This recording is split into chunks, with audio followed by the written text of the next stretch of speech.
नीट paper फुटी प्रकरणामध्ये लातूरमध्येही पोलिसांकडून चौकशीला सुरुवात करण्यात आली। एका पालकाच्या तक्रारीनंतर पोलीस अधीक्षकांनी चौकशीचे आदेश दिलेले आहेत। परीक्षाआधी लातूरमध्ये एका खासगी क्लासेसनं मॉक टेस्ट घेतलेली होती। मॉक टेस्टमधील 42 प्रश्न मुख्य प्रश्नपत्रिकेप्रमाणे जशास तसे असल्याची माहिती आहे। तक्रार करणाऱ्या पालकाकडून पेपर फुटीचा संशय व्यक्त। पालकांच्या तक्रारीनंतर पोलिसांनी चौकशीचे आदेश दिले आहेत।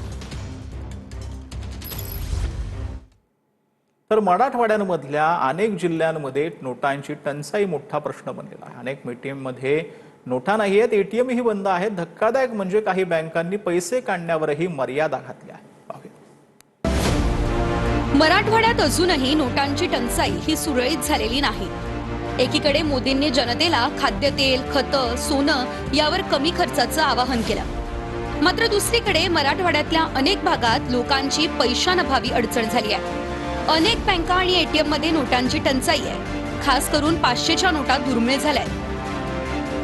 परभणी जिल्ह्यात तर एका वेळी एटीएम मधून 4000च रुपये निघतायत, त्यामुळे लोकांमध्ये संताप बघायला मिळतोय। आपण बोर्ड बघा, या ठिकाणी बोर्ड लावण्यात आलेला आहे की एका वेळेस फक्त 4000 रुपये काढावे। दुसरीकडे खाली बोर्ड आहे की 500 रुपयाच्या नोटा संपल्यानंतर 200च्या नोटा असतील तर एका वेळेस फक्त 8000 रुपये काढावे आणि 100च्या नोटा असतील तर एका वेळेस फक्त 4000 रुपये काढावे, अशा सूचना देखील या ठिकाणी लावण्यात आलेल्या आहेत। एका वेळेस 4000 निघते, पैसे जादे पाहिजे, वन टाइम 10000 पर्यंत ते नाही। आता पैसे ठिकाणी माझं बी एटीएम आहे ते या ठिकाणी टाकलेला आहे। 5000 रुपये काढण्याचा प्रयत्न करतोय।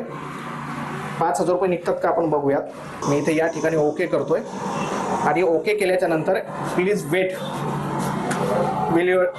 Unable to. आता 4000 रुपये काढण्याचा प्रयत्न पुन्हा एकदा करतोय। आणि या ठिकाणी आपण बघताय की संपूर्ण जे आहे त्या 100च्या नोटा माझ्या हातामध्ये आलेल्या आहेत। दुसरीकडे एटीएम मध्ये 5000चा आकडा टाकल्याच्या नंतर एटीएम मधनं पैसे निघत नाहीयेत आणि त्यामुळे सामान्य नागरिकांना याचा मोठा त्रास सहन करावा लागतो। हिंगोली जिल्ह्यामध्ये मागच्या 1.5 महिन्यांपासून नोटांची टंचाई आहे।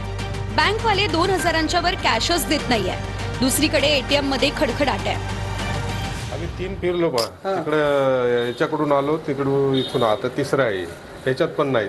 काय करायचं बँक मी 5 एटीएम फिरलो आणि बँकेत गेलो, तो बँकेवाले 2000च्या पुढे देऊ शकत नाही पैसे असे सांगायचे। हा समस्या 1 एप्रिल पासून आहे। 1 एप्रिल पासून असा 1.5 महिना होत आला। आमचे नाफेडचे चेन्याचे पैसे आलेले ते पण आम्हाला मिळत होता। खतं बिय घ्यायला पण समस्या आहे आम्हाला। मग हा पैसा कुठून यायचा? जे स्वतःचे पैसे काढण्यासाठी कष्ट घ्यावं लागेल। 2000 द्यायला समजा आमचे 50 आहे तर 2 द्या, 2 मध्ये काय करा? 2000 काहीच होईना या काळा महागाईच्या काळात। तेलाचा डब्बा मिळून आता 2700 रुपये होऊन बसला। काय घ्यावं 2 मध्ये? मोठी समस्या आहे, बघा काय होते ते। लातूर आणि नांदेड जिल्ह्यातही कमी अधिक फरकानं अशीच स्थिती आहे। अनेक बँकांमध्ये पैसे काढण्यावर मर्यादा आहे, तर एटीएम देखील बंद पडले। Bureau report, TV9 Marathi.